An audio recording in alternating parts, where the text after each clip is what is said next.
In this video, we'll take a look at how to manage our OTLs in Houdini using the Operator Type Manager. The Operator Type Manager is a tool in Houdini that allows you to do things like copying OTLs, removing them from your HIP file, searching to see which OTLs are actually in your HIP file, and a few other things that we will take a look at. So there are two different ways to get to the Operator Type Manager. The first is to go down to the Windows menu, and then just find Operator Type Manager right there. And the second way, if I just close this down, is to right click on any OTL and go to Operator Type Manager right here. And if you notice, the difference between the two is that if I go to Operator Type Manager from the right click menu on an OTL, it'll automatically highlight it in here. So that way I can see it right away. In this pane, it'll actually show us all the OTLs that we have loaded into the HIP file currently. Under our current HIP file here, it shows us all the OTLs that we installed manually, and you'll notice this is all the OTLs that I created on my own. So that's our control matrix, our control point, and our protocol controller. And then down here we have scanned OTL directories. And those are OTLs that Houdini picked up by following its internal paths. Now certain companies will set up some of the environment variables in Houdini to automatically pick up OTLs in other directories. So you might see things other than Houdini OTLs in here. But for the most part, you'll just see Houdini OTLs in here, especially if you're at home. So if we just close that real fast, let's take a look at some of the cool things that we can do with the Operator Type Manager. The first thing that we can do is we can copy OTLs. So say I wanted to take this control matrix and I wanted to have the exact same OTL, but I wanted to make it in a separate OTL file, and I wanted to call it something different. So essentially I want to branch it off into something else that's similar but does something else. Or maybe it's just another version or something. So the way that we do this is we highlight the OTL itself, and notice that the part here that says that it's a path to the OTL file on disk is expanded, and I'm grabbing this thing that says SOP/control matrix. So this is like the OTL itself, and this is essentially the OTL file, and we can do different things with this. But if we want to copy the OTL, we need to grab the OTL itself. So if we select that, and then we right click and say copy,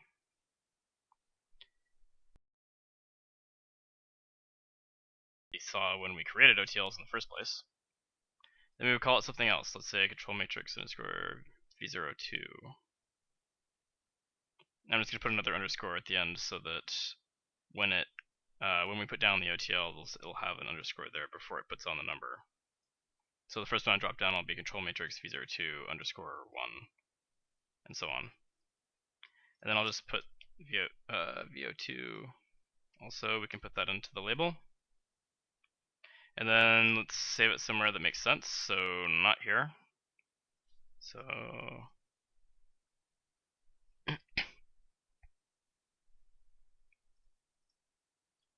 go to my OTLs directory and just call it control matrix v02 underscore .otl. I just copied and pasted this guy into here. And then we hit accept.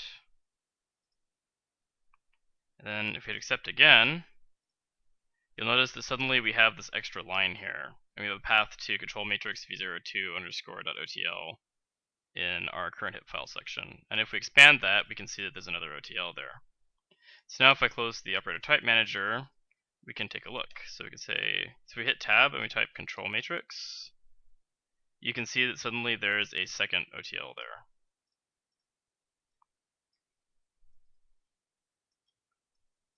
And it's exactly the same as the other one. So now these have been branched off and we can modify this one on its own. Okay, so let's take a look at some of the other things that we can do from the Operator Type Manager. So if we right click on our control matrix v02 node, and we go back to Operator Type Manager, notice that it selected the node itself. So let's take a look at removing OTLs from our HIP file. So if we select the OTL file itself and we right click, you can see they get a whole bunch of options here. Now most of these are related to how it displays it in the tree here, and these are what to do with the actual file, and what I want to look at here is uninstall. Now, if we actually just uninstall this, Houdini's going to freak out a little bit, and it'll freak out in an interesting way that we'll take a look at later. But the reason why it'll freak out is because we have an instance of that OTL put down in our HIP file, but we're telling it to remove the OTL definition from our HIP file. So basically it's going to say, okay, well I want to remove this definition from the HIP file, but then I have it here, so I can't just remove it. So then it'll do something interesting, which we'll take a look at in just a moment. For now, let's just go ahead and delete this OTL instance, and make sure that there are no other instances of that OTL in your scene. So now if we grab that and we right click and say uninstall, it asks me if I'm sure, and yes, I'm sure. And now it's just gone. And now if we put our cursor in the network editor, and we hit tab, and we type control matrix, notice the control matrix VO2 is completely gone now. Now note that this is not the same thing as deleting the OTL file on disk. So if I bring up Windows Explorer over here, you can see that my control matrix VO2 OTL still exists on disk. So it didn't go anywhere, it just isn't in the HIP file anymore. So just close that. So what if we deleted it in error, or we deleted it a long time ago, and now we need to get it back? So how do we get it back? Well, what we can do is we go to File, and we say Install Digital Asset Library. That asks us to find it, so I already have it here. So we can find it. And then if we hit accept, now it's back. And now if we go back to the network editor, we can just take a look at control matrix. There's control matrix v02.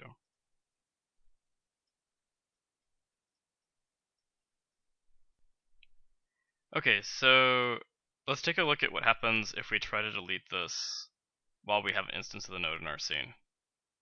So if we grab that, we right click and we say uninstall.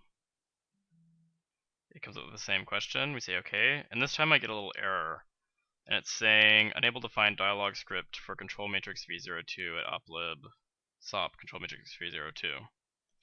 So basically it's just saying it's really confused because there's an instance of the OTL and then you're trying to delete the definition of that OTL, or at least remove it from the HIP file. And so it doesn't know what to do.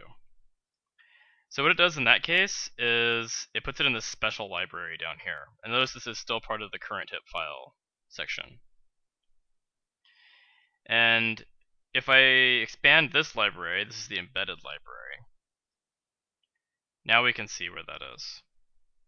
And if we middle mouse and hold on our control matrix v02 OTL,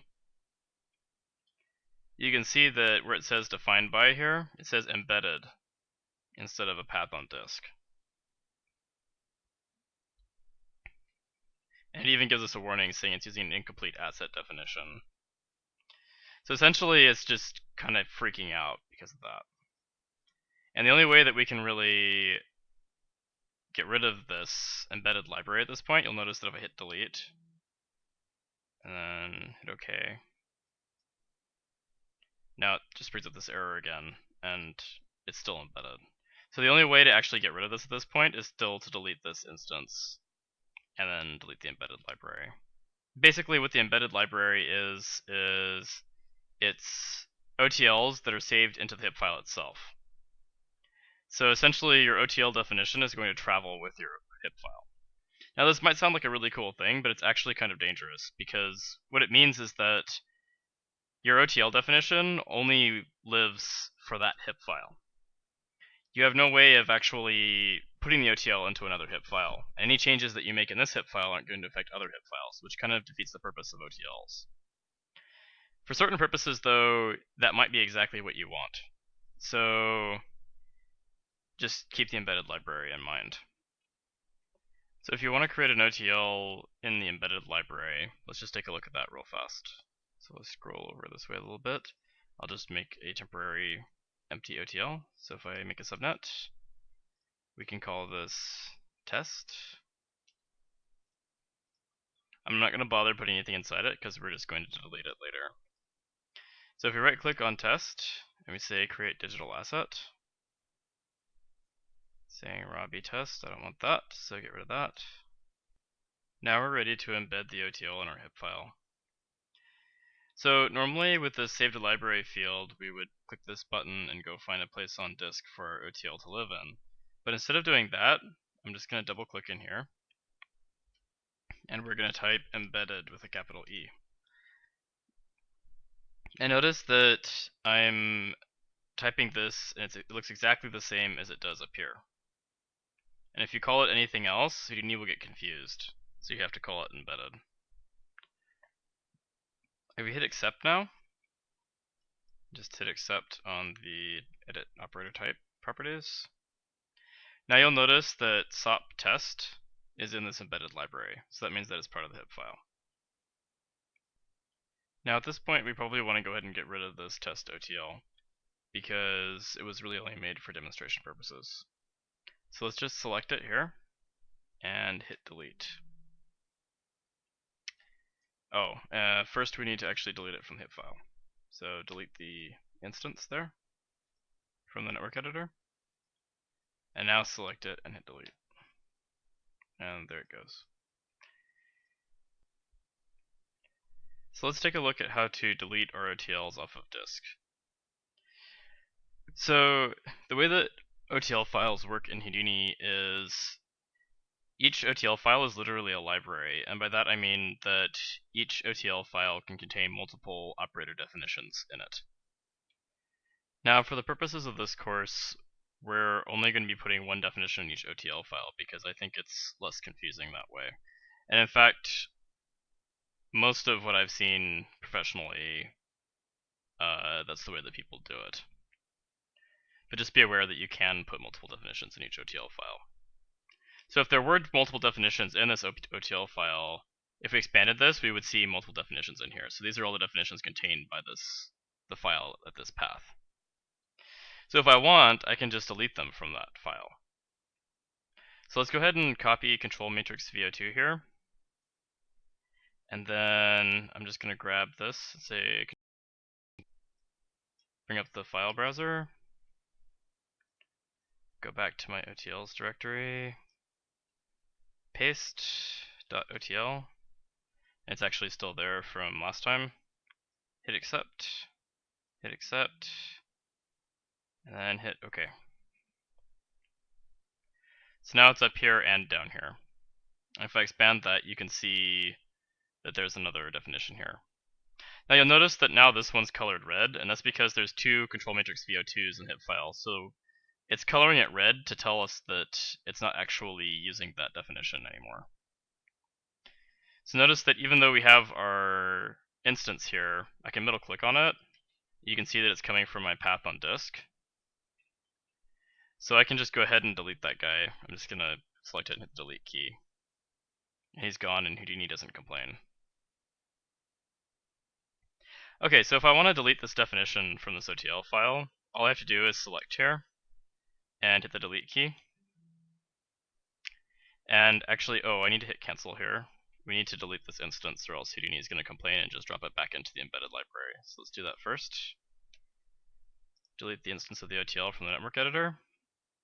And now come back to the operator type manager and delete it. And now it's saying, are you sure you want to permanently delete the operator from this OTL file?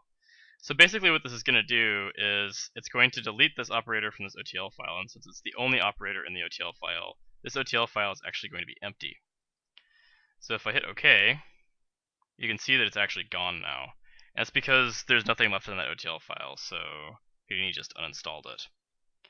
In fact, if we go to File, Install Digital Asset Library, go to the file picker, and grab this. Notice that this thing's only 49 bytes now instead of the 5 or 6K that it was before.